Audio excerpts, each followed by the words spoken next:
அதிகாரம் 21. பவுல் எபேசு பட்டணத்தில் இருந்து எருசலேமுக்கு போகிறார். அங்கே அவருக்கு கட்டுகளும் உபத்திரவங்களும் வைக்கப்பட்டிருக்கிறது.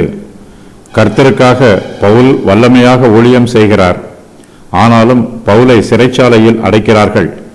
பிரசங்க மேடைகளில் பவுல் தேவனை மகிமைப்படுத்தியது போலவே சிறைச்சாலையிலும் தேவனை உண்மையாய் மகிமைப்படுத்துகிறார். எபேசு பட்டணத்தில் இருந்து செசரியா பட்டணத்திற்கு பவுல் பிரயாணம் பண்ணுகிறார். எருசலேமுக்கு போக வேண்டாம் என்று செசரியாவில் உள்ள சகோதரர்கள் பவுலிடம் வேண்டிக் கொள்கிறார்கள். பவுல் செசரியாவில் இருந்து எருசலேமுக்கு பிரயாணமாய் போகிறார். எருசலேமில் உள்ள சகோதரர்கள் பவுலுக்கு சில ஆலோசனைகளை சொல்லுகிறார்கள். யூதர்கள் பவுலை ஏற்றுக்கொள்ளும் வண்ணமாக யூதருடைய மார்க்கத்தின் பிரகாரம் பவுல் தன்னை சுத்திகரித்து கொண்டு தேவாலயத்திற்கு காணிக்கை செலுத்த வேண்டும் என்று ஆலோசனை சொல்லுகிறார்கள். அவர்கள் சொன்ன ஆலோசனையே பவுலுக்கு பிரச்சனையாயிற்று. யூதர்கள் பவுலுக்கு விரோதமாக எழும்பி வருகிறார்கள். பவுல் கலகக்காரரிடத்திலிருந்து உயிர் தப்பி பிழைக்கிறார்.